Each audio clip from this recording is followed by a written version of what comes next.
5:00 na ng hapon, nagising si Alfie. Nagmadali pa siyang bumaba upang sunduin si Yvette. Pagpasok sa opisina ay kaganyang pinuntahan si Yvette. "Eve, ready ka na?" Agad niyang tanong sa babae. Masakit na tingin naman ang sinalubong sa kanya ni Yvette. Bago pa dabog na tumayo at kinuha ang kanyang mga gamit. "Hey, sorry na. May importante lang ako nilakad kaya hindi ako nakakapasok," paliwanag ni Alfie. Sabay kuha sa mga gamit ni Yvette. "Saan ka ba kasi galing? At pati telepono mo nakapatay. Huwag mo sabihin sa akin na gumagawa ka na naman ng milagro." Galit na tanong ni Yvette sa lalaki. "Ito naman, wala ka pa rin palang tiwala sa akin. Inaamin ko naman na may pagkabakla ko dati pa. Pero ni minsan hindi ako umabot sa puntong, alam mo na, takot ko lang sa tatay ko," paliwanag pa niya habang akbay si Yvette. "Siguraduhin mo lang, Alfie, na hindi mo ako niloloko." May pagbabanta pa nitong tanong sa lalaki. "Pangako, pero sa ngayon ay magtiwala ka lang. Balang araw, malalaman mo rin ang lahat ng gusto mong malaman." Pangako pa ni Alfie bago tuluyan ng binuksan ng pinto. Palabas naman si Lorraine sa kanyang opisina nang makita sina Yvette at Alfie na magkasama. Nagulat pa siya sa nakita dahil nakaakbay si Alfie kay Yvette at ang kaibigan niya nakayakap din kay Alfie. "Bakit sila magkasama? At magkaakbay pa?" tanong niya sa isipan. Kaya naman sinundan niyang mga to hanggang sa labas. Nag-dinner na munang dalawa sa hinatid ni Alfie si Yvette sa kondo nito. Ayaw pa sanang paalisin ni Yvette si Alfie pero nagdahilan na lang ito na may pinapabili si PJ sa kanya na pagkain. Kaya wala nang nagawa ang babae kung hindi hayaan na lang na makaalis ang lalaki. Pagkasakay ni Alfie sa kanyang kotse ay kagad niya nang pinasibad ang sasakyan. Kailangang umabot siya sa flight nila papuntang Palawan. Ngayong gabi na sila aalis upang hanapin ang fugitive na si Vincent Chua, ang lalaking kasing dulas ng palus, dahil hindi nila mahuli-huli. Pagdating niya sa airport ay siya na lang ang hinihintay ng lahat. "Haya na pala si Magtibay, tara na sa loob para makaalis na tayo," wika ni Christian na kanina pa inip na inip sa kakahintay kay Alfie. "Bakit bang tagal mo? Ang aga mong umalis kanina, pero ikaw pang pinakahuling dumating." Nakakunot noong tanong naman ni Desmond. "Pasensya na, may pinuntahan pa kasi akong importante."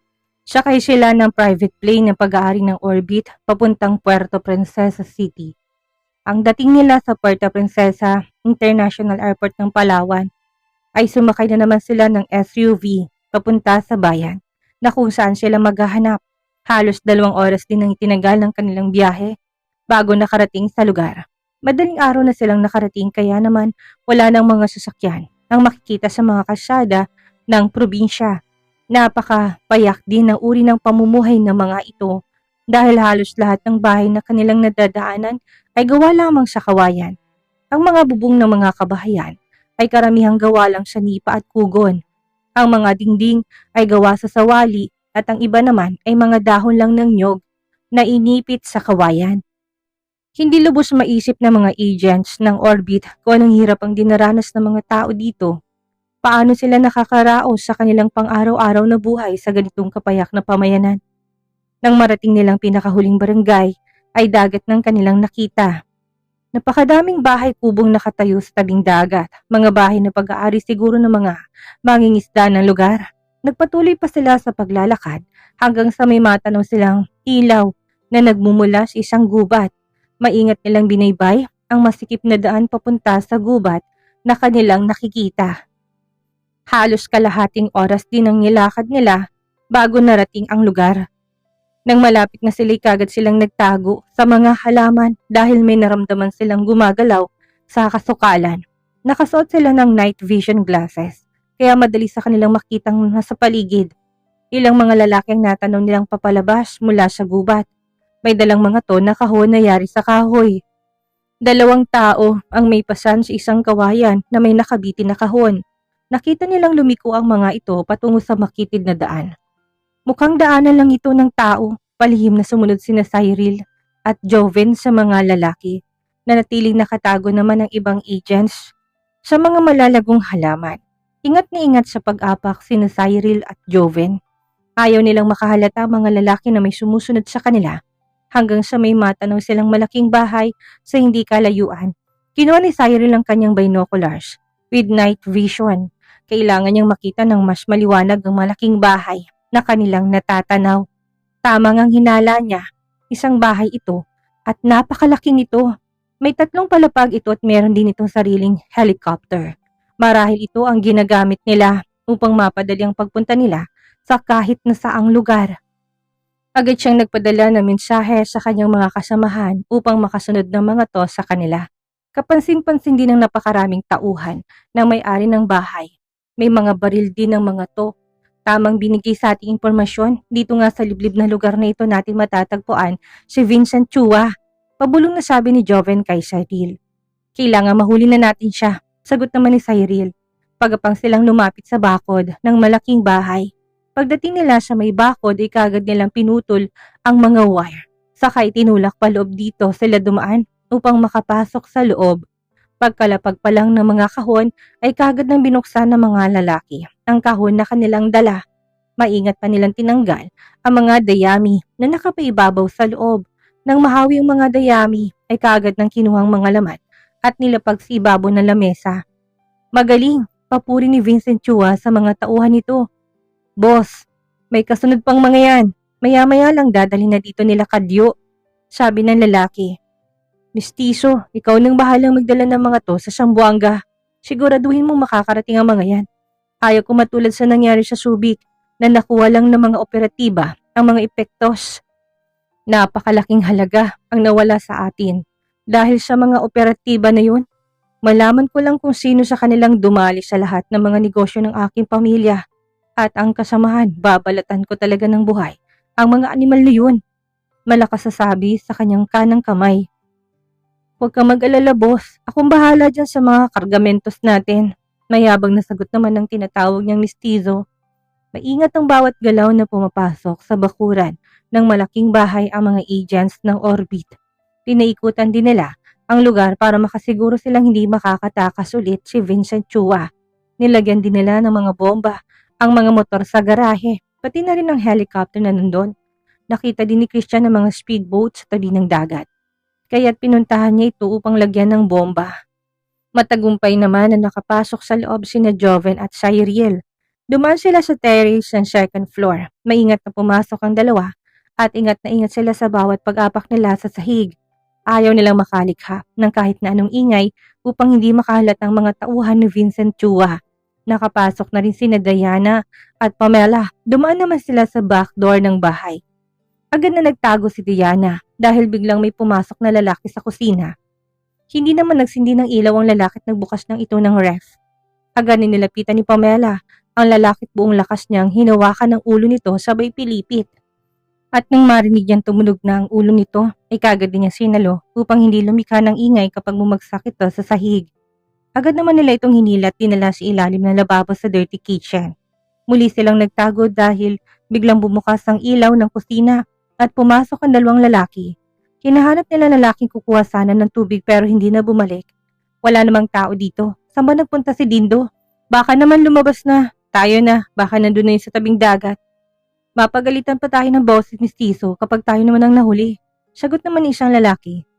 Sandali lang pa eh. Di ba armas ni Dindo tong nasa ibabaw ng ref?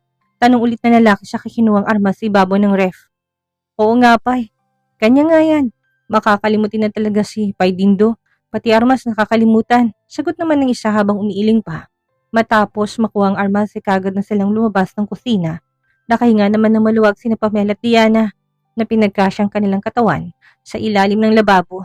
Agad naman silang lumabas at muling bumalik sa loob ng kitchen. Big boss, parating ng mga bangka natin. Sigaw ni Mistizo habang mabilis na tumatakbo palapit kay Vincent. Sige, salubungin niyo na para may baba na kagad ang mga isda. Utos ni Vincent sa mga tauhan. Agad namang nagsipagtakbuhan papunta sa dagat ang mga tauhan nito upang salubungin ang 2 bangkang dimotor na may dalang mga isda. Pagkadaong ng mga bangka ay kagad umakyat ang ibang lalaki upang buhati ng mga nakabanyerang isda. Bubuhati naman ng 2 lalaki ng isang banyera at mabilis din nila sa isang bodega. Nakamasid lang sina Christian at Desmond sa mga lalaking nagbubuhat ng isda.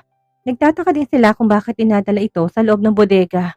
Dito ka lang, lalapit ako sa bodega na yon at aalamin ko kung anong ginagawa nila sa mga isda, sabi ni Christian.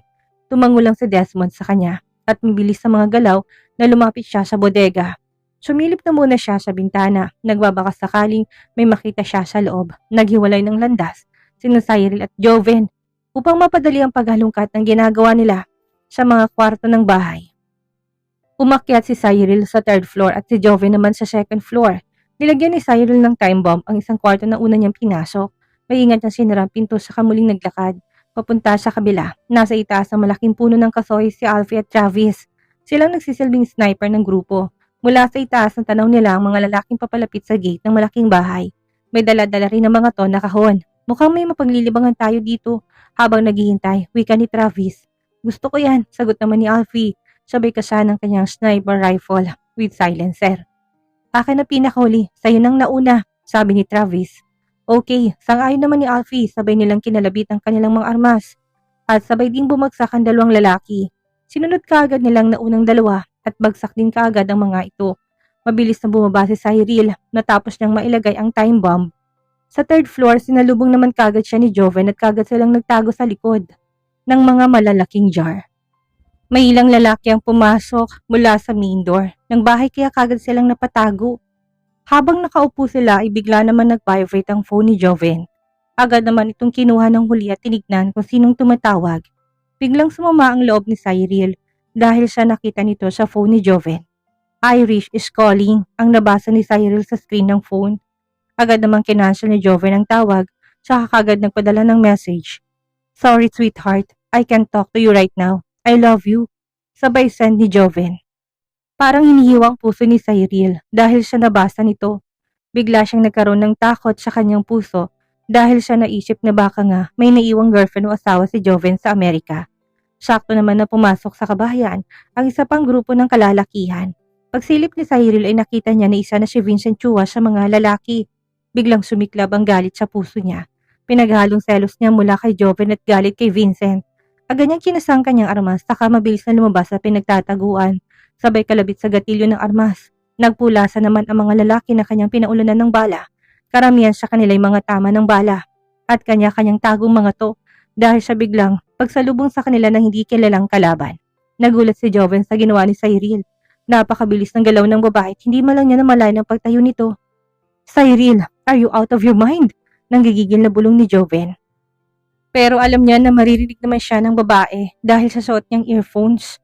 Hindi pa rin siya pinansin ni Cyril at patuloy lang ito sa pagpapaulan ng bala patungo sa naunang palapag. Automatic ang hawak nitong armas kaya tuloy-tuloy lang sa pagbuga ng bala. Lahat ng gamit ng bahay nagkandabasag, pati sufited-tad ng bala. Hindi pa nakontento si Cyril at tinagisan pa niya ng granada ang unang palapag, saka nagmadaling dumapa sa sahig.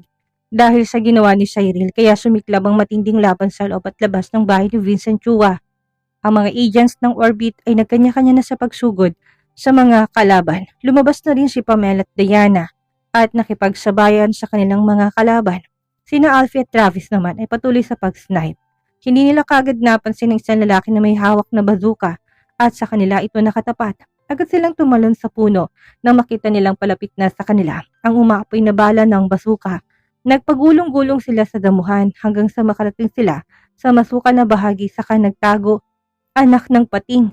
Ang laki ng gasgas ko sa braso, pati dito sa mukha ko meron din. Paano na ako ngayon ito ipapaliwanag kay Yvette? Patay ako nito. Pabulong na wika ni Alfie. Sus, para lang yan. Malayo pa yan sa bituka. Sagot naman ni Travis na hawak din ng noon nito ng sugatan dahil na may tuyong sanga. Matapos sumabog ng hinagi sa Cyril ay kagad naman siyang tumayo't mabilis na naglakad pababa ng hagdan. Agad naman siyang sinundan ni Joven at pareho silang nakahanda ang mga hawak nilang armas. Malapit na sila sa ibaba nang biglang may sumigaw na babae. Galing sa itaas sabay paputok ng hawak nitong armas. Ah! Mamatay kayong lahat! Sigaw nito. Agad namang tumalon sina Cyril at Joven para may hindi mahagip ng bala. Nagtago sila sa may malaking poste at nakikiramdam sa kanilang paligid. Magsilabas kayo, mga animal kayo. Ano ha? Natakot kayo ngayon, mga duwag! Malakas na sigaw ng babae. Mariing pinakinggan ni Cyril ang boses ng babae at mukhang kilala niya na kung sino to. Napangisip pa siya na mapagtanto niya kung kaninong tinig na yon. Amber Millet, dito ka lang pala nagtatago.